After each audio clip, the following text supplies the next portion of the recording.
evening and welcome to our early 2017 All Boards and Committees meeting. Thank you so much for coming out. I know it's kind of a raw night, so we do appreciate your work. I recently had an interview with the Yankee Express and talked about volunteerism in the community. And one thing I've always believed in this, and I can't say enough, is how thankful we are for the people in this room right now. The volunteers who volunteer in these boards and run these boards, who have lives, who have families and full-time jobs to work with. You put in an extra mile because you care about this town so much.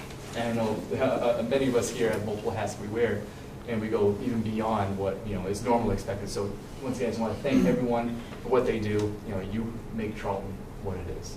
So we'll just go quickly around. We'll just say our names and what committee or committees that we represent. And we'll get a brief update after we introduce ourselves. So, Joe Safrovich, Chairman of the Board of Selectmen. We'll go this way. Heath Murray Boot, Chair of the Cultural Council. Robin Krager, the Town Administrator in Charlton. Hi, Dan Charette, Police Department, Police Chief. Ross Lemassey, Planning Board. Russ Jennings, Municipal Building Committee. My name is Dick Vaughn. Careful there, pal. I'm involved in TV Charlton. I'm also an assessor. Stephen Sage, I'm the chair of the Board of Trustees of the library. Kathleen Walker, a bunch of things. I'm a facilitator for Charlton Candidates Night. I'm a treasurer for Chip-In, on the recycling committee, on the Earth Fest committee, chairperson of the Old Home Day committee, and a member of the Fairmont Farm committee. And I'll be talking about all of those briefly, unless there's somebody else is on one of those committees that would like to. John McGrath, Board of Selectmen.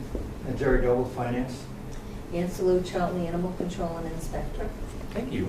So we'll go around counterclockwise. We'll start with Ms. Salou. But first, hopefully I'm not stealing your thunder, Ms. Walker. I spoke with the clerk recently. The day to pick up nomination papers is quickly approaching, and there are a lot of positions that are currently unfilled. So no one has actually pulled papers for a couple positions. So those of you watching and want to get involved, it's worth it. As anyone here, we do it because we love it and we love Charlton. So I please encourage you, if you thought about it, please pursue that. So Ms. Lou, if you want to start us off. Okay. Charlton Animal Control, do all phases of the animal control work involving picking up animals, housing them, complaints from people on barking and dogs running loose. I go through the licensing part that the town clerk licenses and find some ones who have failed to license, and I take them, go through the list and do citations and then follow up with court. This year we've added into the job of the animal control, the animal inspection services. We kind of flopped it over from the Board of Health and all into one group thing for animal control. So on that job, I do the barn inspections, kennel inspections, and we had 123 barns this year that were inspected in 26 kennels, and we also do all the, I also do all the quarantines. I do have an assistant too, Robin McGrath, that helps with other things too, and quarantines, that's the bites and dog bites and things like that, and also animals that have wounds of unknown that come in with a bite on them. They have to have a certain routine. And I think that's it. Any questions? Anyone? Do a great job. Absolutely. Just one brief question. The new structure, do you feel like it's working? It's allowing you to do a more effective job now? Yeah. I think it's been good combined. It's been working well. I had done it before anyway, but it kind of goes hand in hand. So, and I also would like to say I got a great gift this year of a 2016 Ford Transit. It was donated from Casella, which has really made my job a lot nicer with a reliable vehicle. Absolutely. And I'm really thankful to have that. It's been great.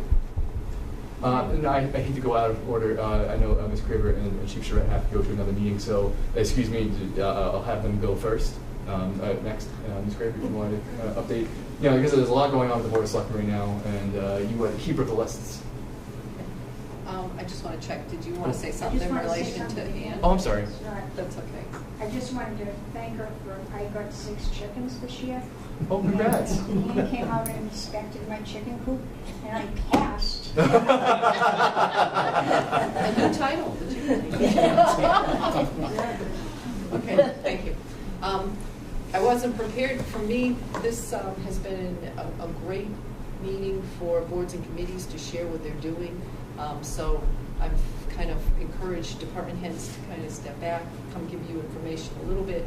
But, you know, it's really time, again, for you guys to have a conversation about what's going on and keeping that kind of transparency piece open. So we have regular department head meetings where our departments share what's going on in theirs, and this was originally too for that. So, but with that said, and given the floor, I'll just do a quick rundown on things that the Board of Selectmen is doing. As you know, town meeting is coming up in May.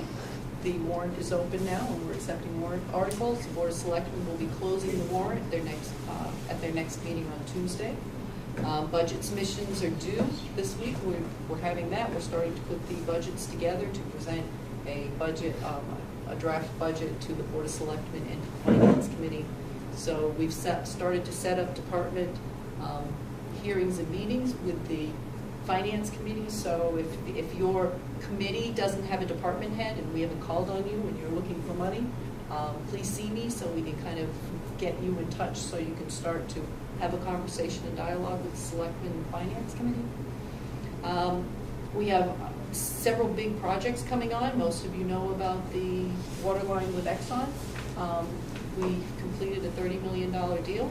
It's now grown from 6 miles to 7.8 miles of new water line. And with that also comes new roads.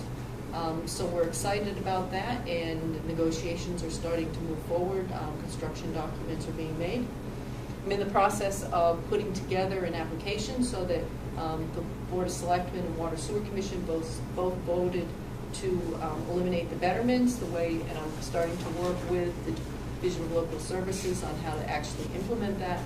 What that means, in summary, is that we'll be hopefully putting together an application process where if you paid on your water betterment, you'll be able to get reimbursed, and we will be able to pay off the existing debt that we have in town right now that the taxpayers have been paying. We'll also be able to pay off the rest of the betterment. So we're looking forward to making that happen, and the Board of Selectmen and Water Sewer Commission certainly, as I don't see a Water Sewer Commissioner here, I'll say on behalf of them also, they worked very hard to make that happen for you. We have been trying to work on getting water to another contaminated area now over by the landfill, and that process is moving forward. Many of you might have seen the newspaper article where the state is contributing $5 million towards a water line if Casella also comes up with $5 million, so it's capped right now at $10 million, 50-50 state, 50 Casella. So they're working on a document that they can agree upon. One of the things I really do want to stress, though, is that to get that water line in, we're going to have enough hookups to make it viable, which means if only 2 people want to tie in, that water line will not be built. So I'm working with the Board of Health. I don't see them either here. So I'm working with the Board of Health to try to put together some the applications and get out to those residents, and we need them to sign up and commit to hooking up to the water line if it's built. So that's going to be a big push that we're going to be doing in the next couple of weeks. We have reorganization that's been happening. So we've combined the collector-treasurer's positions into one collector-treasurer. That's the only appointment that I make is the collector and the treasurer, so I've just reduced my appointments by 50%. Efficiency. Yes, see, we're eliminating positions. So I will be going to the Board of Selectmen on Tuesday night we've made an offer and it's been accepted. And we are excited about having a new treasurer collector and combining that office. So we'll be bringing that to the Board of Selectmen on Tuesday night. And she's very, very, very qualified and is a collector treasurer in another town. We have hired an HR director. The Board of Selectmen appointed her at the last meeting, and she will be beginning the 15th of this next week. So we're excited about having her come on. So there's some reorganization, so you'll find as you're coming into Town Hall that some of the offices might have moved, but we'll try to make sure that all the transitions are very easy for the public and for you as boards and committees of the town, so you know where you need to go.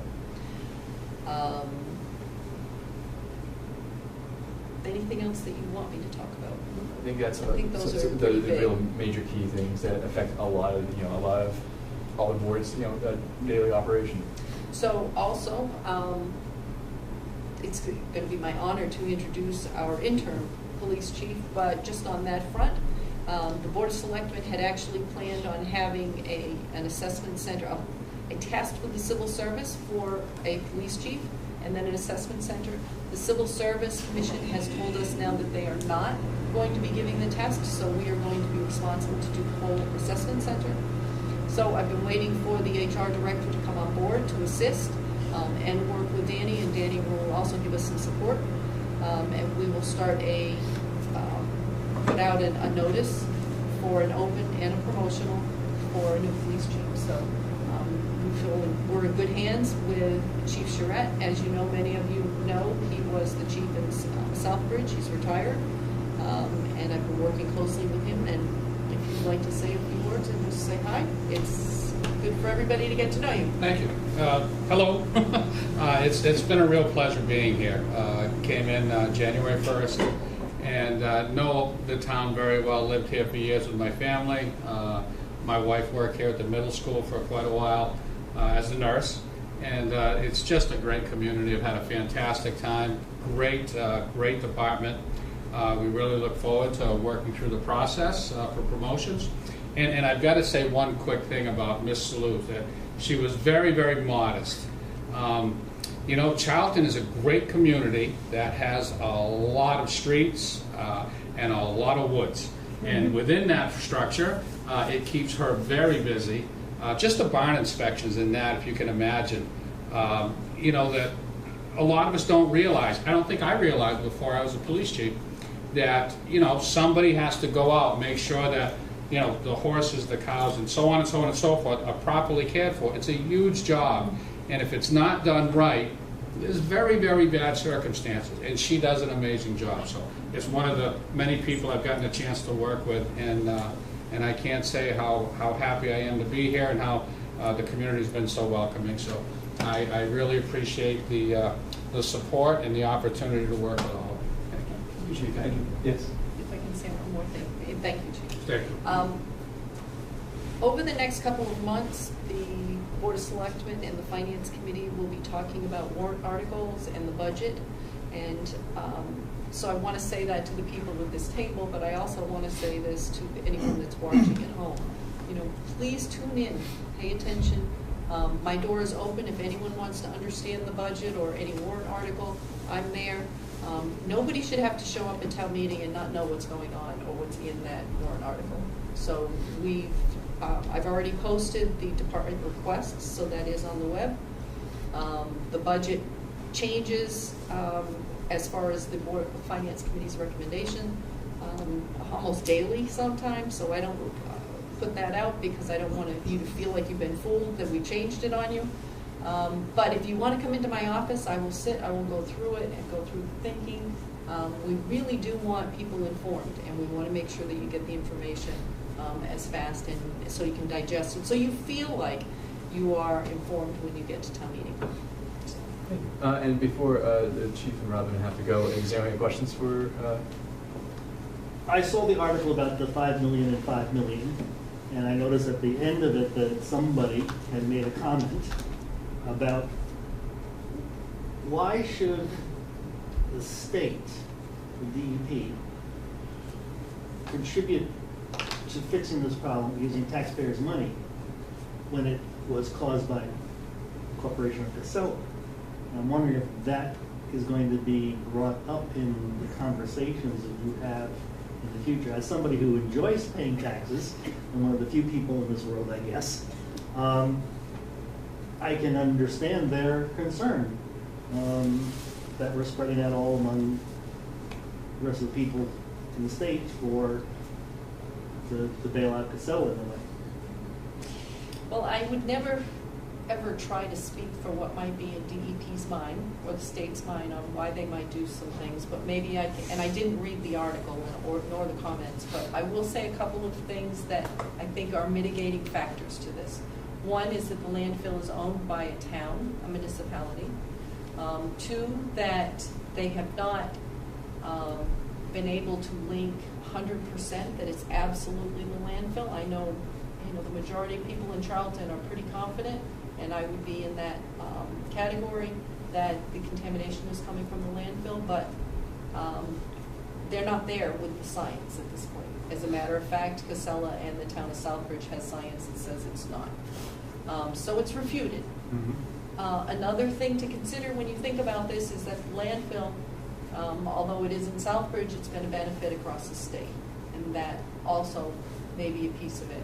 And I think just plain getting water to these people is the priority. And I really appreciate that DEP has stepped up to the plate and said, enough with trying to figure out who it is. You put up half, we'll put up half, and we're going to get this water to these people. So I think that there are extenuating circumstances. I don't think it's just a business that caused something that can come and fix it.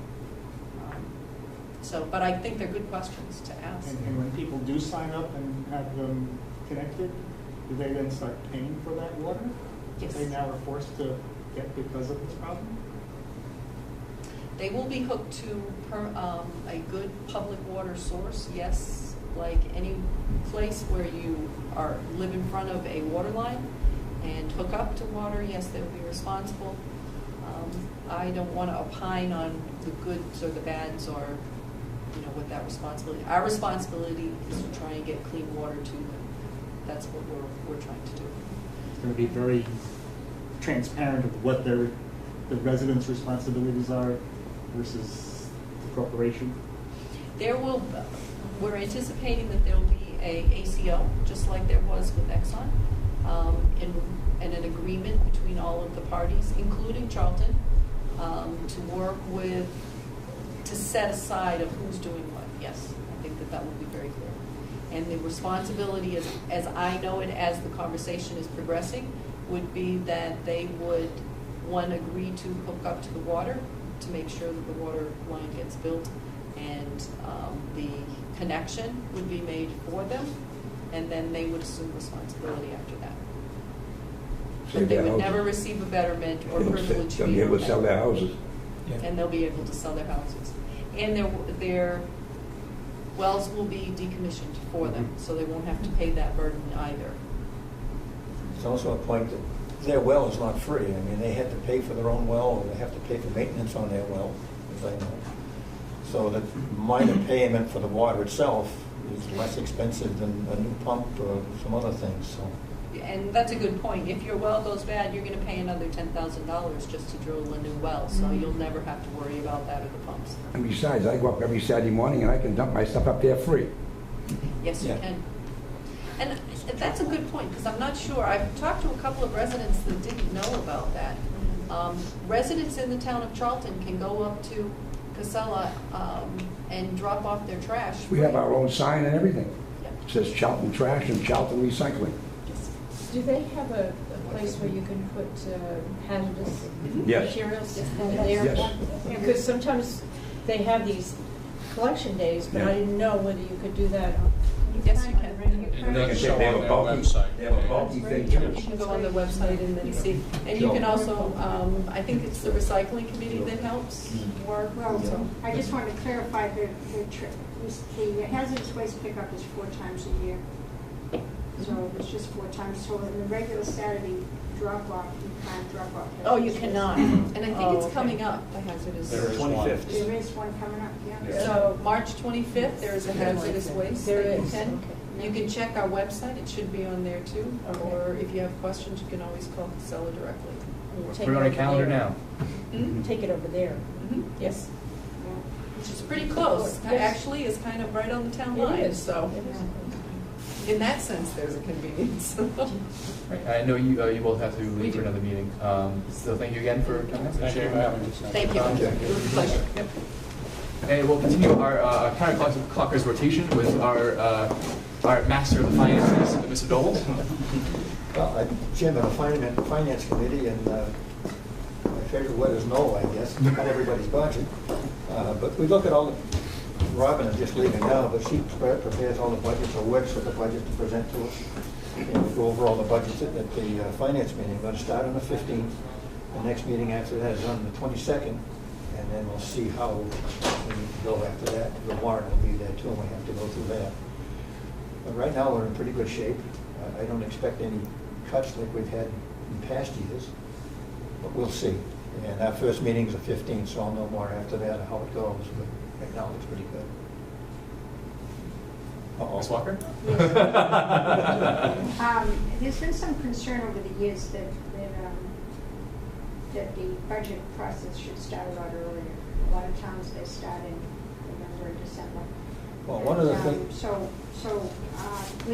I think that's been brought forward a number of times. And just to be able to give people the opportunity to weigh in on the budget. Well, I think the problem this year we had was trying to get free cash certified. Well, I'm not sure it is yet. Not, And we're not done yet. Hmm? We had our meeting this afternoon, and we don't have a free cash figure yet. Which makes it difficult to know how much money is so available usually before we free start. cash is certified in September or Yeah. October. So what Yeah. happened this year? We have an issue We have that... a new collector. Yeah. A new town accountant. Through the chair. Just a couple of things. So, yes, we have a new collector. There's been, since the state had the early retirement by a lot of people over at DOR that were in the local services unit have left. So not only did we have a change at collector, there's also been a change at DOR. And there's been a lot of back and forth on different items that needed to be done. And also DOR's rules changed. So you put that together and you ended up with basically a tsunami of issues. So this happened all over the state, to all the It happened to quite a few towns. Not many towns were in the same position that we were, where we changed collector. Yeah. We lost our person at local services, and DOI had a huge turnover. So it was difficult to get information out of DOI. It was difficult on our part to get information over to DOI. And we're ironing it out now, but there's still a little bit of work to be Okay, well, done. thanks for the explanation. I think that in the future, if this does get, assuming it does get ironed out, maybe finance and the board of selectmen can consider starting the whole process a lot earlier. I think we'd like to. Yeah. Absolutely, and it's always you have a 1,000-piece puzzle, which you don't know if all the puzzles actually fit. Trying to fit those together, and you take those those many months, and you're trying to assemble the budget, and it keeps changing. It's constantly changing up to town meeting. So you're never going to have locked-in numbers. The state's money is always going to change. The amount you get for local aid, it's constantly changing. And I know the finance committee has been doing a really good job of being open to all the committees, and I don't think they would say no if you have any questions or you want to go to your committee or voice your concerns. This goes to anyone in public too, both our committee and your committee, that we're very open. We want you to be engaged. So if you have something at any time, let us know. I agree. Mr. McGrath? Sometimes when you serve on boards and commissions, you get the feeling that really nobody cares about what you have to say or what you're doing or anything. The finance committee is absolutely the place that takes the heat over everything. Okay, people don't like that. They feel they're wasting money. Why can't you cut the budget? We don't have enough money in the budget. Why the school's taking so much money? It is truly a thankless job, and everybody that serves on the finance committee deserves kudos. Most of them have either had a background in finance, or they've owned their own businesses, and they put the time and effort in to try and get everything up to snuff for town meeting. But that is truly a thankless job on the finance committee. One thing I'd like to add is we have a couple of openings on finance. If anyone listening would like to volunteer, be happy to hear from you. Perfect segue. So I gotta run to another meeting at 7:30. If I may just say, I'm gonna leave these cards here. One of the things that is on the agenda that Robin wanted to talk about was being more transparent to the community. I will share with you, since I've been doing the TV Charlton programs, it is amazing to me the number of people who watch those programs. You would be stunned. I share a story with you. I was at Stop and Shop one day. Fella come up and tapped me on, aren't you Vaughn on the TV? Yes, I am. He says, well, I have to tell you. And he starts listing the programs that he watches. And as he tells me the story, he says to me, you know, I just couldn't sleep one night. And I woke up about 2:30, and I flipped on the TV, and I watched you till 6 in the morning. I said, you're a nut. You watched me till 6 in the morning. But we laughed, and but it's Jen and I go out to dinner. Somebody always mentions a program that we do. And so I'm going to leave these cards, and I think you ought to think about, especially the finance committee. I'd love to work with you as we get closer to that budget. As a former chairman of a finance committee for 10 years, boy, do I know the job. And at the same time, the more people who are informed, boy, you can cut a town meeting almost in half if they come in there with a little knowledge. And if they come in blind, that's when you get, I used to call him, I was town moderator too, and I used to call him Loudmouth Charlie in the 18th row. Hey! You know, and has no idea, you know, it's always the inarticulate and the misinformed that make all the noise. And he's up there ranting and raving, has no idea what he's talking about, because he has no background in it. He just, all of a sudden, someone wants $200 for something, and he's ranting and raving about it. So I understand it, but my point is, think about your departments doing a program, you know, on TV Charlton. Love to have you do them. So I'm going to leave my cards there, and again, you know, the opportunity is there, and people watch it, and it's a great opportunity to let people know what you do and what you're doing, and I think it's a great opportunity, and especially getting information out. Thinking of the animal control, you know, information that needs to be put out there, you know, and what people need to do. It's a great opportunity to do it. So I'll just leave these here. And then last thing is, the assessors are fine and well. We are, by the Department of Revenue, we are called the Chief Revenue Officers of the Town of Charlton. You know, the buck ends on our desk.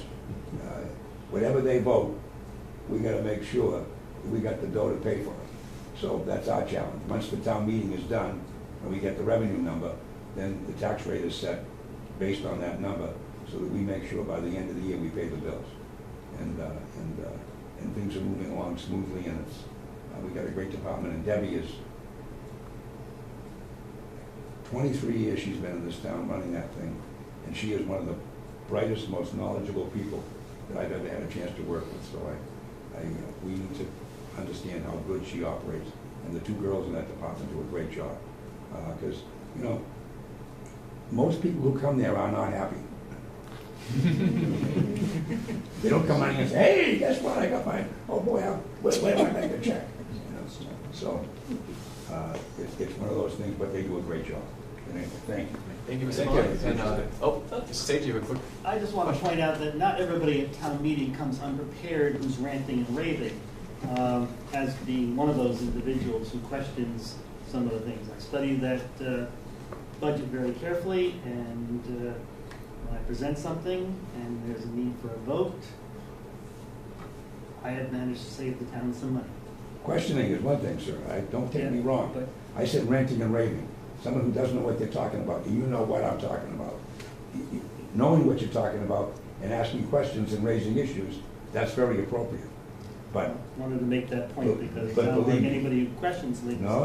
is ranting and raving. I said, Loudmouth Charlie in the 18th row, as an old moderator. I've seen them, I've watched them, and I've seen great legislation, by the way, get thrown down because of people like that, because they get the town all riled up, and then everybody jumps up and down and they make a vote, and it's not a good vote. You know, I'm sure you're very well prepared, and I would never deny you that. Thank you for the information. I know early on, I had a wonderful chance to have an interview with Mr. Vaughn. It was a really good experience. I know they're always looking for people to interview about your position or what you do. I know we do our positions because we love it, and then next best thing is talking about what we do. So, and how much we like that. So I imagine you're still running those. Yeah, well, I mean, see, my point is, it's amazing how many people have no idea what's really in the town hall, what those departments do. It's amazing to me how many people really don't know. I mean, I've been out getting signatures, and people say, what does an assessor do? And it's great to be able to explain it to them. And it's amazing how many people, I guess they just take the government for granted. It's there, and the only time they're unhappy is when the taxes go up, or they didn't get their permit, or whatever the problem might be. But other than that, they just take it for granted that it exists, and don't really understand how it works. And we happen to have a great community, and we have a great system, and it works. And so, feel free to call me or just email me, and we'll set up a time, and I'd love to have you come in and do some programs, because believe me, it amazes me how many people watch it, even at 2:30 in the morning. Thank you very Mr. much. Vaughn. I'll turn it over to my dutiful cohort on the Board of Selectmen, Mr. McGrath. Thank you, Joe. Just a couple of things. Robin touched on some of the real highlights. The fire station building committee has been reorganized, and we meet every Thursday at 4 p.m. They've had one meeting. We're going to have another one this coming Thursday. I believe that's a very, very important undertaking. First finding the correct site, and then deciding whether we're going to do just a fire station or a public safety building. And we're going to do our due diligence on that. Chief Cloutier is working on it, along with the whole committee. Is a lot of knowledgeable people there. Mr. Vaughn and the Board of Assessors and Ms. Ceccarini have met with the Board of Selectmen. We're starting to work on the Millennium tax issue. Believe it or not, 20 years will be done, what, in 3 years, Joe? Yeah, it flew by. So that agreement with them as payment in lieu of taxes is up. So we're setting the groundwork there, so we know what the full value of that property is, and how we can make sure that the town of Charlton gets the true value of what it's worth. The other thing is there's new owners over there. And we did have a meet and greet with them to welcome them to town. And as anything goes, as everything goes, it was fine. I'm just trying to think, there's so many moving pieces going on, and we're in budget season. That's basically, what I have to say. Thank you. And I remember you're also a member of the building committee as well. Right. And I think one of the, you can see in this room right now, some of the beautiful work that committee has accomplished. Russ is going to talk about that. Oh, no, Yes, Russ is going to talk about that. Little snippet on All that. right. Well, we'll save that as a teaser for now. Yes. Does anyone have any questions for Mrs. McGrath? All right, we'll move on to, I believe, someone who holds a position on it. Is it half the committees in town now? Yeah, but just What's it about. about? But Ms. on Wong? a much lighter note, not so serious, but I think important for morale and for the good health and wealth of the people of this community. There's certainly a lot of committees that are a lot of fun. And so the first one is candidates night, and that's going to be this year on April 24th, and we're inviting anybody that's running for office, even if you're not opposed, to come to that meeting and just give a short statement of why you're running for office. And it's televised, and it's really good for the community. And also we invite all community members to come and watch it and ask any questions that you might have. Steve Coleman is our moderator again this year, and Steve does a great job. And he's very fair, and everything goes very smoothly every year. So we're going to do that in the library, at the library on the night of the 24th at about 6:30. So the chip-in is just our ongoing food bank right over here at the bottom on this floor at the other end.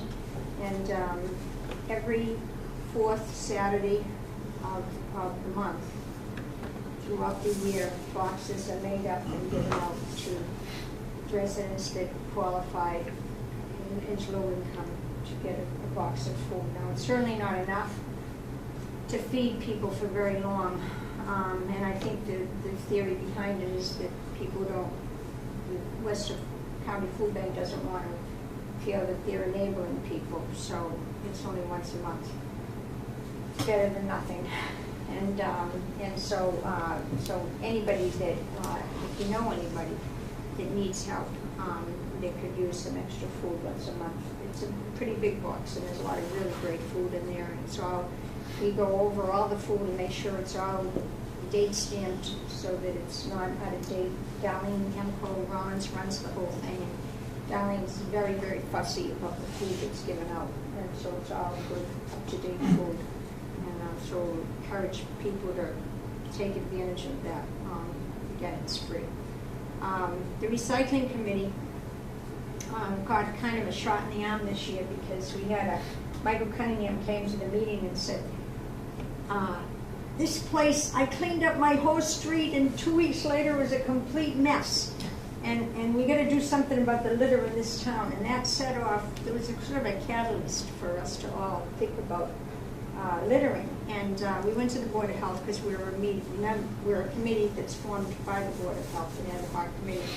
And we told them that we had $500 from selling canisters and grants and stuff like that, and we thought we'd buy some littering signs, anti-littering signs. And the chairman of that committee at the time, Matt Gagner, offered to match that, so he gave us another $500. So we had $1,000. Went to Jerry at the highway and said, if we get some signs, would you put them up? Jerry said, of course, I'd be happy to. And so Jerry's going to put up the signs first. They've already been purchased, and they'll be put up for Earth Day. On Earth Day, the selectmen have all graciously consented to clean up a road. And we have those roads listed. We have a big map. And the roads are being colored off. So everybody is encouraged to pick out a road before they're all gone, and you won't have your own road to clean. And what color is it? The map? With the lines? highlights? Yeah. I don't know. Joan Mazur does that. Oh, I want to say we got to make Charlton all yellow, or we got to Yeah. fill in all the roads. Right, exactly. So that map's going to be over at the library, and people will sign up for their road and then color in the line of the road they're going to do, so the road turns brightly colored. So that'll be terrific. We also heard today that our police chief, Chief Charette, is going to possibly help with maybe getting some cameras set up so that if people litter and they're caught, one of the things that he said they did in Southbridge is they would catch somebody and say, okay, that's a $300 fine, because that's what it is. And you either pay the fine or you volunteer to pick up some roads. So most people will pick up some roads, and that's a way to get them more consciousness raised about, I'm sorry, it's my daughter, about cleaning up the town. So and then on Earth Day, which is another committee, that's going to be the last Saturday of the month on April 29th. We'll have a festival here on the Common, and we have animals on there, and we have horses, we have little teeny animals, and the whole, everybody goes out that morning and picks up trash. And you see the yellow trash bags all over the place, and brings the trash, and Casseller's donates a roll-off that's in the back, and everything gets dumped into there. So that's kind of wonderful to see that get all filled up. But it's not enough. We have to do a lot more, because there's still a tremendous amount of litter in this town, and people just aren't yet ready to stop throwing things out of their car windows. They will be.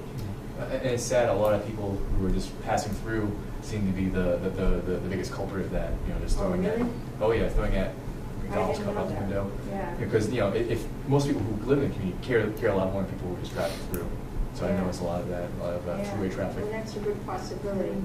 So, and then Old Home Day is coming up once again, and we're planning a really great Old Home Day this year. There'll be, I was talking to Jerry about it earlier, and Jerry's in charge of the stock cars. Yeah, soapbox. Soapbox Derby, which is a great derby in the early morning of Old Home Day, and the kids get to race their soapboxes that they've made themselves, so that's gonna be terrific, and that keeps growing. Fay Mountain Farm, we have a wonderful farmer there this year, Neil Johnson, and Neil is doing all kinds of stuff. He's already been up pruning the apple trees that we thought we'd completely lose. He's been pruning the peach trees. We're gonna have a good crop up there this summer. He's got the apple press going to make cider. We have our first cider this year, and he's just doing a great job, and we are really happy about this because we've been fighting this for a long time, trying to get that farm operational and trying to get it running so that it was profitable and so people could use it in local food. We've got a Facebook page, and one of the members of the committee, Julie Gowan, has designed a web page, so that's going to be going up soon. So we're excited about that. I think that is everything. Kathleen, just Yeah. one thing, farm to table Yeah. at Fay Mountain Farm, he's selling shares, correct? Well, the CSA, Community Service Agriculture. In fact, what you do, when I did this last year, it worked out great. You pay so much money, and then every single week you go in there and pick up fresh produce, and it's all wonderful. Doesn't have any preservatives in it. It hasn't been trucked halfway across the country, and it's fresh and it's good for you because it's clean.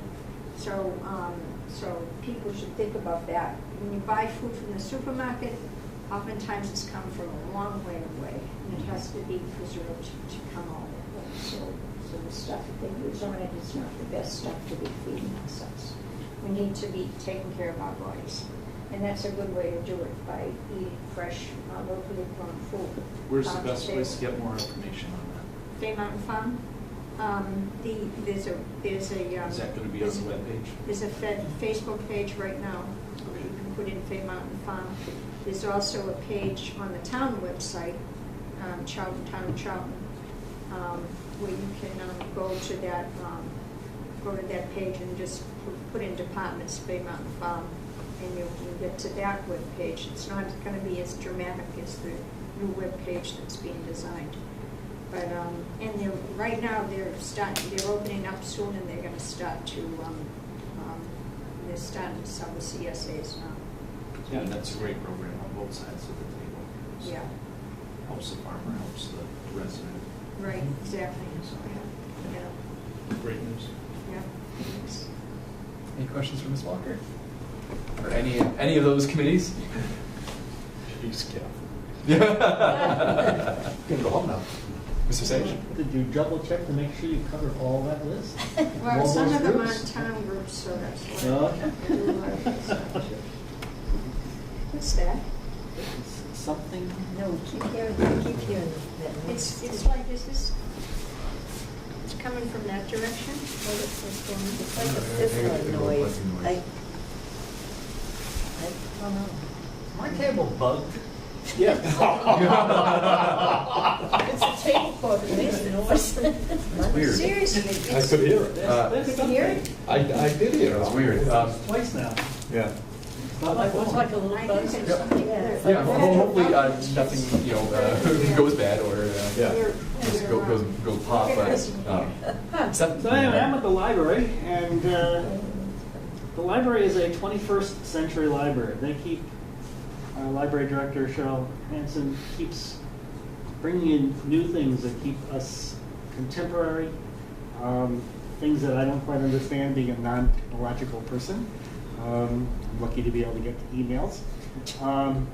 But it's an amazing place, with just amazing stuff that people can do at the library and also from home. There's learning languages, there's accessing a host of magazines online that are yours for the keeping. You don't pay for anything. The library basically saves people millions and millions of dollars by being able to access material that they wouldn't have to buy. It's really tremendous. We do have a couple things going on right now. There's a quilt show at the library. Absolutely incredible, beautiful quilts. And on Friday, I'm helping Paul Gargett, who's a stained glass artist, who gave us the learning tree down on the first floor above the plaques of all the donors in building the library. He's also done the carousel over the main entrance door to the young adult area from the front of the building. He's also done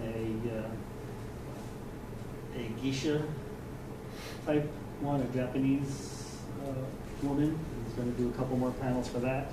But after Friday, come into the library and just see this tremendous amount of work that this gentleman has contributed to the world. But that's about it. I really do encourage people to check out the library. It's more than just checking out a book. So there's a great program going on here Thursday night. Did you want to mention that? Sure, there is a program on learning about the Islam religion. It's a way of becoming more informed and educated about a very contemporary issue that is out there all over the place. We need to understand all religions, and it's a great time to learn about it. And there's all kinds of meetings that take place at the library. There's close to 80 to 90 meetings a month that are in that library. Beautiful space. Yes, I just have a comment. I live at the Overlook, independent living at the Overlook, and every month there's an article in our resident newsletter from the library, you know, just letting people know what's available, what's going on. I mean, it's great. It's great. And I know a lot of our residents use the library. There are book groups and whatnot. Lots of children programming going on down there. Yep. It's amazing stuff here. Look at some of the faces on those kids. It's amazing.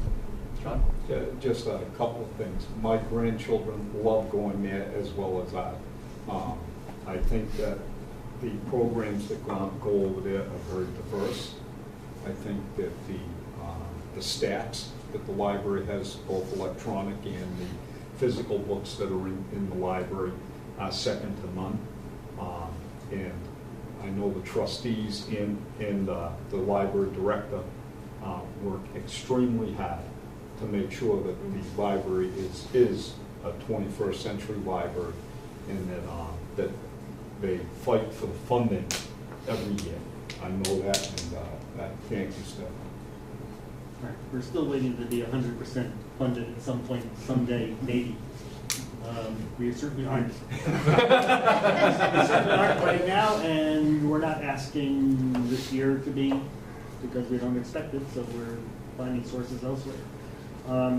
Speaking of access to books, between the interlibrary loan system, if we don't have it, there's another library that does, and it can be there in a couple days, and you can return it to us, and it will go back to that library.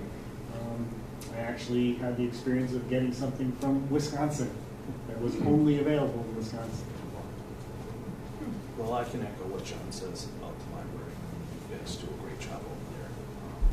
My mother, my daughters, myself have all been fortunate enough to have a great library, thanks to what you guys do. And just a question on the stained glass. Is that the same gentleman who's doing the town seal for the town hall? And Yes. Yeah, I think so. I don't know. yes. Okay. So his work is amazing. It is. Yeah. And he's not a young guy. up. Sometimes it takes us a while to master our trade. So, But he was, I think we're gonna try to get some information out about him and what he's done in his life. Because I believe he was also a teacher in our community many, many years ago. It could be a perfect show on cable access. yes, love to just a one. Any more questions for Stephanie? Mr. Lemansky? Well, we're jumping the gun here. Mr. Jennings, the floor is yours. No, that's okay. So on the municipal building committee side of things, we've pretty much finished the accessibility project with the elevator. I'm happy to report the project came in under budget. Great work by a lot of people on the committee. Robin does a lot, Kurt, John, Joe. There's a lot of people who help out on that committee and really put a lot of work into that project. And it really reflects on the budget side of things. Jerry putting down the hammer, saying his no. And that's what it takes. But it was a great project for the town. It was definitely needed. Now we're moving on to other projects, archival storage. Always have different town buildings in mind and how they can best be served in the future. One of those is always the town hall. How do we manage the space? How do we make it user-friendly for the residents? How do we make it user-friendly for the people who work here? Big balance. It's just like life, balancing act. So that's what we're constantly juggling on the municipal building committee. Finance, order of what we should do work in, what needs the most repairs the soonest. And the group works really well to make sure that that happens for the town in the order it should, in the balance it should. So that's a short and sweet version of our world. Now, Mr. Lemansky. Whoa. Any questions? Unless Just one thing. One of the things that makes this really good is that somebody like Russell, who's in the business of construction and building and site work, takes the time out of his busy day and is capable to come and sit for maybe an hour or two with us and keep us on the straight and narrow when it comes to doing a project like this. If you were paying a consultant for the knowledge that he brings to the table, your bill would be very high. So, thank you for what you do. And there's other people on the committee also that do the same thing. Ralph, there's a lot. Jerry brings the finance end of it to it, and make sure that we and Robin are looking at the grant money the way we're supposed to be. So thanks. Any questions? Mr. Lemansky, now is your turn. All right. The planning board have been busy. You can probably see around town the solar farms. That's probably been the most things we've had going on over the past 12 months. But of course, we had the tree house permitting go through, and we feel as a planning board that's gonna, for the Route 20 corridor, that's an anchor for developing more business throughout that, which is the town needs to help the tax base and stuff like that. Other things coming up is Carl Storz. They're going to be expanding up on Carpenter Hill Road, which is they're going to be moving out of they have a Southbridge satellite. They're going to move everyone to that campus up on Carpenter Hill Road. So that's one of the next ones coming in, and then there's only a few more solars coming in. So yeah, because they're running out of space. they are, but they have. I guess that the state has expanded or renewed their with the capacity or whatever they go by. And one of the permitted subdivisions, what they're going to do is they're going to take away probably around 20 house lots and put a solar farm up there. So, I mean, I guess it'll take some burden off the schools. I guess with those, that's one of the benefits of a solar is impact upon schools and services. So, but I mean, it was busy when say that just the increase from last year to the year before was almost a 40% increase in depositables to the general fund. So it just showed you how the activity was. So, but it's going to stay. I presume it's going to stay. The anticipation is that it's going to stay. Well, all signs are pointing to that, you know, all this development coming down. Has Alan done his letter for forecast yet? Do you know? Not yet. Okay. Not yet. I'm curious about that. Okay. One question that came up Yep. at our last select meeting, we had someone come up about the proposed marijuana dispensary in Correct. town. Yes. Have they approached your board yet? No, not yet. But I know that we have been receiving information about, because it's, as you know, it's state regulated. Right. How many each town's is allowed, because they do it by pouring licenses, Mhm. 10%. Yeah. So, or whatever the license, so I think this Charlton is, I think 1 or 2, the town can, by right, is allowed to have. So, but they have not approached us yet.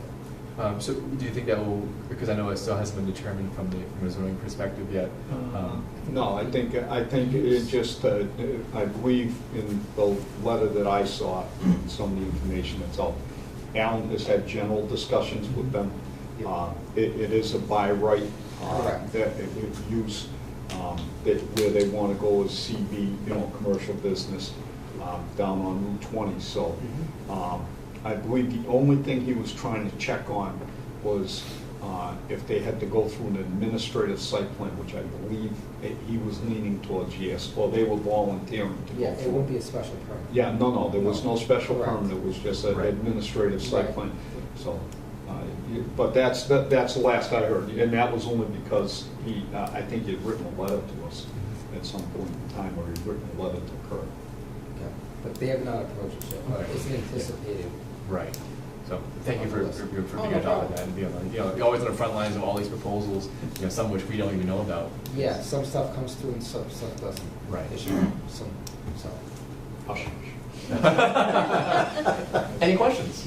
Yeah, I just like, from a finance point of view, Yep. commercial. That's why. Nothing's That's better why- than a solar farm. Yeah. That's why we kind of, with the Treehouse Brewery. Yeah, it's great. That's just the anchor, and maybe more stuff will come, will follow. Now, is Route 20, is that basically commercial industrial from Oxford to Sturbridge? Pretty much. I mean, you have is any of the Kozowski property R40 along that? No, it's, Okay. no, they changed it all, they okay. changed it to CB, I think, when there was a couple of people looking Okay. around. All right. But I believe that's one of the larger parcels, I think Correct. that's 100 and 120 of Yes. flat land there. Yep. But I think, other than that, it's all CB, at least. IG. Yeah, there at one time, and I know you guys have been bandying this about, one of the things is, we have a lot of property owners along Route 20 that the front of their property is CB, but the back of the line actually was going through their property. And I think the slowly but surely, when I was on the planning board, and I think it's still the same thing, as they come forward with a proposal or something, we want to make the lines the zone line follow their lot line, which is the best way. It's standard practice. So that that's one of the things. Oh, yeah, another big thing is that we work was with the village district. Oh, that's right, We're working yeah. on with the Complete Streets project and the sidewalks. We got the grant for that. So everything's turned in for that application-wise. So it's just all a matter. We've kind of hurdled that, at least the first step. I think we're almost through the second step. So, and I know that Alan, as well as the town peer review engineer, Mike Andre and Jerry they walked parts of Main Street and pointed out sidewalks, what needs to be upgraded, as well as where the sidewalk would go to. Right. So, but when we had all that snow a couple of weeks ago, it makes me think about sidewalk maintenance. Exactly. Because the sidewalk's there for people to use it, but it'd be great for people to overlook these. Because with that village zone district, you can have the smoke shops and stuff like that. So, makes me think that maybe like the highway would need some sort of piece of equipment to maintain that come winter time, is because I mean, sometimes you drive down and not all the time it's the sidewalk, shovel in front of the person's property. You know, it's one of those things, Mhm. so it's good. Absolutely, definitely something to talk about, and definitely put it on our radar. So we always have a 5-year capital plan of what we plan on purchasing. So whether That'd that, probably be highway. Yeah. and whether that sidewalk thing comes to fruition, Right. installing new sidewalks and more linear footage of it. Right. Just something to think about. Do you know if that new Complete Streets Yep. is the program, right? Correct. Does that cover any litigation or liability for the owner with the sidewalk? Where in years past, we've had real snowy winters, and that's when people come out, oh, the sidewalk was not Right. allowed in front of my house, and there's actually town bylaw that states they have to do it, right? Right. Yeah. That's the Yeah, way it it does. currently works. Yeah. So now with that new program, I was wondering, naturally, you run a sidewalk in front of someone's house that's never been there before, and Right. maybe that person's unable With- to shovel 100 feet. And that's So- why I think Ross brings up a very valuable point. that, Absolutely. You know, you might not have to buy a brand new machine, but you'd Yeah. have to buy probably a good used one. Yeah, Right. refurbished You or know, whatever. because we're not gonna have we're not gonna have a lot of lane miles. No. You know, And, so- but like the Overlook, they do a great job, but they have Right. a dedicated person who does that. Yeah. We have For- tons of debt. Absolutely. Small A artist. dedicated person who does that sidewalk the day after Yeah. the storm. Never mind day after the storm, as it's going on. Yeah. Any more? Oh, Seth? Who, what law is, or what department deals with the law about private roads in this town? Is that the zoning? Highway. That's the It's highway. highway, right? They're responsible for maintaining, but if you wanted to get the concept of private road, Accepted by the, eliminated oh, from a concept. So I think it's an archaic concept that penalizes people in this town who pay the same taxes as anybody else. They have to not fight because there is a process of getting the town to at least do something. But if you wanted to remove private roads from this town and allow all roads to be considered public roads, yeah. Get more money from the state. who, Mm, what department is, I think I'm are those gonna laws involved? I'll give you a hint. There's, we've been down this road before. The slippery slope. It is a slippery slope, and part of the problem is that in order for the town to legally accept a road now, it has to be up to the standards of what the town is asking a developer to do. Okay? So it has to meet all the rules and regulations that are in the combination departments, which is the planning board's rules and regulations for site subdivision development, and also Jerry has standards.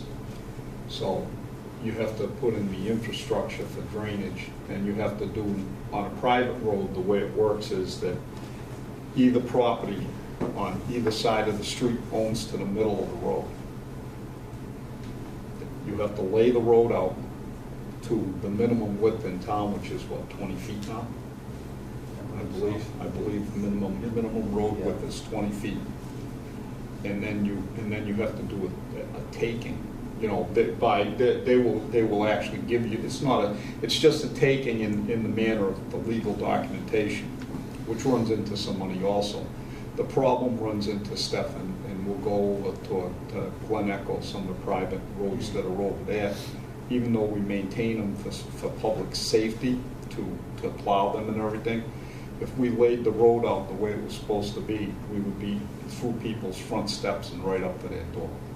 And that is the way, I know Kathleen has been down this road before with Baker Pond Extension, and it's been before the planning board numerous times.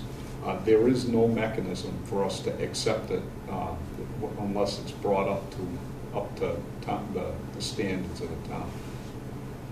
But are all the roads that are in town up to those standards? the layout there. So if they're pre-existing, okay, for the town, they've either had drainage, they've been laid out properly.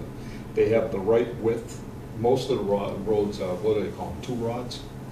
2 or 3 rod roads. And the roads, a lot of the roads that are in question were put in privately and just maintained privately so that the people wouldn't have to make, so that the developer at the time, whether it was one house or whether it was a subdivision, wouldn't have to put the money into the road and they could get more houses in. In all honesty, a lot of the lake roads back in the day that were built in that fashion were just cottages. Yeah, exactly. And they were just summer cottages, and people just came out and lived them. For the weekend or Yeah. for the And- summer. And that's when it became the slippery slope. It got very sticky when people started to convert those to year-round homes. And now, like John says, you have a system that just doesn't work well with the road because there is no layout. You can't physically do it. So A lot of those roads were just a path. There's no Well, wider. and that's it. For the town to accept those, they'd have to be dug, they'd have to be fully excavated, put engineered material in, and then paved with drainage. It's just that the cost is astronomical. What's the cost of a foot? it's so unpredictable today. And those little lake roads, just major nightmare. You're talking about people's wells, people's septic systems under them and around them, and just offset distances. It's such a can of worms, and that's why it's really never been able to be figured out, and probably won't be able to be figured out. And the town does the service of plowing the roads and doing the best to maintain them, and the highway department really does a great job in doing that, but they can only go so far. It's still, at the end of the day, a private road that was never paid to be installed and accepted by the town. I just find it an archaic concept that's from the 1700s, basically, and it should be looked at, and maybe those rules that the town has come up with changed to take a look at different types of private roads in town, because quite frankly, there's a lot of public roads in this town that don't have drainage systems on them, and you go through huge puddles all the time on them. And you see ice dams on the roads that haven't been cleared off. And these are public roads, and they're probably worse than the road that I live on. I think one of the biggest complications, if you were to actually get involved in the discussion with a lot of the people, are in fact the people who live on the roads. And they're never going to be able to agree on where the road should go, and, you know, is that my property, is that your property? All those discussions really, really make it so complicated that, and as a landowner, I'm sure you could say that, you know, if they were to change the road and shift it over 10 feet onto your front lawn, you'd be the first guy saying, or maybe you wouldn't, you have a great understanding, and I see you give your extra check all the time to the town, so maybe you're a little different. Maybe you wouldn't object, but a lot of people would when they say, I "That's a also little noticed too that close to on my house." plot, So, surveying plot, my land does not go halfway into the road. I've got a line that stops before the road. So most of the time, it's abandoned property where the developer came in a number of years ago, you know, and that developer can no longer be found. So it's considered abandoned land, and people actually who live on that street in the area manage it in concert. It's a very legally, it's what do they call it? It's a maze. Just one more thing to add insult to injury. Stefan, for instance, pays a greater amount of taxes because he lives on a pond, and as do I. And not only do we pay greater amount of taxes, and we don't get our road, my road isn't touched at all. But we have to pay dues to the pond association, which is fairly expensive to prevent the pond from atrophying and the weeds from taking over. So we pay dues, and we pay for weed prevention, and that's running into a lot of money. So we pay extra taxes, we pay for the pond to exist, and yet we have to pay more taxes because we're on a pond. And we don't get the same services that other people get. John? And Alan's gonna kill me for this. But if people have questions about the legality of why, they should contact the town planner, Mr. Alan Gordon. He is well-versed in it, and you, Kathleen, you know from... Well, I know the legality, I'm just saying Yeah, that there's but- inequities here Oh, I know, that Steph but- is bringing up, and that really should at some point be addressed. The problem is that the town's hands are tied in how we handle this. Or they could lower our taxes. Did you ever Now, his try? hands are tied because it's state law, or Yeah. Well, between state and legal. It's the way it's laid out. The best way to do this, Stefan, is to talk to Mr. Gordon. I mean, and he'll give you the legal, all the legal mumbo jumbo, as I like to say. We can sit and explain. Yeah, so I hate to cut this legal and civil engineering learning Yeah. session short, but we do have, we saved the best for last. And I thank Well, you for your patience. So change of gears, you Yeah. might say, right? I'll have you Yeah. take us home with the cultural council. Yeah, Charlton, I'm Heath Rory Boot, I'm chair of the Charlton Cultural Council.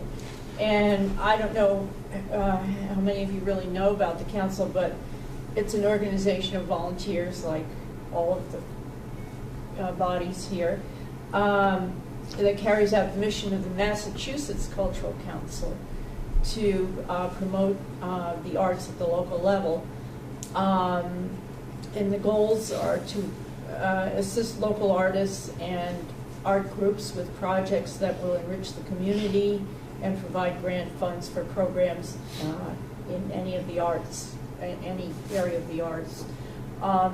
The money comes from the state lottery, and it's the Massachusetts Cultural Council. The state divvies it up to the various local cultural councils. Not every town has one, but many towns do. So basically, our primary responsibility is to divvy up the money that we receive from the state every year.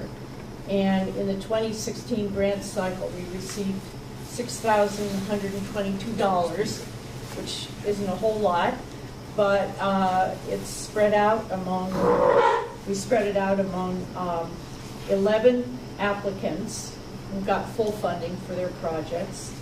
And they were from artists, musicians, performers, and educators. And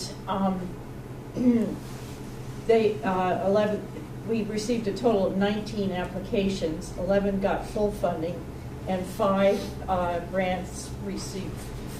organizations received partial funding. We go beyond the responsibility of the Cultural Council, and we have an award. We have an art show every year at the Old Home Day, which I'm sure everybody's been to in the town hall, and it's for anybody in the community who wants to submit artwork to be judged. So that's our major, one of the things we plan all year. And we have to get the jurors and all kinds of, lots of publicity, of course, keep it going. Also some beautiful art too. Yeah, there's some very, very lovely pieces that come out of it. One of the long-term goals of the council has been to establish a scholarship for Charlton High School's senior who would be majoring in arts in college. And on June 5th last year, I presented the scholarship to a Shepherd Hill High School senior, Abigail Stone, at the graduation ceremony. And it's a small award, $300, but it allows them to buy books or whatever. Go ahead. Yeah, every little thing. Every little bit. And she was ecstatic because she did a beautiful essay and very creative, and she was really pleased. So we were happy that we could do that, and we're going to be doing that again this year. We have the applications out. we hope to have a number of people submitting their applications. Thank you. So that's about it. There's a gala coming up, correct? Soon? We had that. Oh, you already had it? Yeah, we had it. Oh, you mean where we, yeah, I didn't mention. We had an awards ceremony where the grantees formally received their grants. And we had it on Sunday, yesterday, two days ago, at the Art Center. And this was not for this group. This is for the, this was last year, and the awards were for this year's grantees. Okay. So it went very well, and that's part of complying with the Mass Cultural Council policy. So, Any questions for any you? questions? Thank you very much. Yeah, you're welcome. So, once again, thank you everyone for coming out tonight.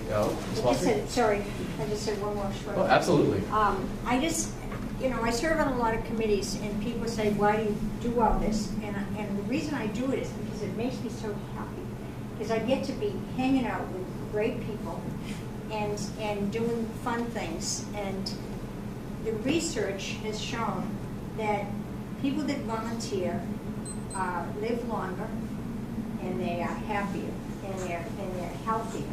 So I'm delighted to have some young people here, and I think I just want to encourage everybody in town to. Some. You. Well, I have to say that, I live at the Overlook, and there are so many opportunities to do things there, but I felt it was just something that I wanted to do, to be involved with the town and know more about what was going on in the town, because you can be in a little cocoon up there and not know what's happening, right in your backyard. So That's great. yeah, so Great. that, and We're Jenny so happy to have Frisella, Jenny Frisella. Jenny is on the Old Home Day Yeah, Committee, and yeah. does a lot, yeah. She's Right, wonderful. Yeah, And Bob Burnham we have too. yeah. So, absolutely, I have to echo that sentiment exactly. If it looks like fun, because it is fun, and that's why we do it, because we care. And it was mentioned earlier that a lot of those times, it's a thankless job what we do. So I just want to thank every one of you here for doing your job, or in most cases jobs, and everyone who does volunteer. And I highly encourage it. It's rewarding, it's fun, and it makes the community a better place. So once again, thank you all for coming, and I really appreciate you coming out and continuing to make Charlton great. And next year, when you celebrate your 75th birthday? You finished school yet?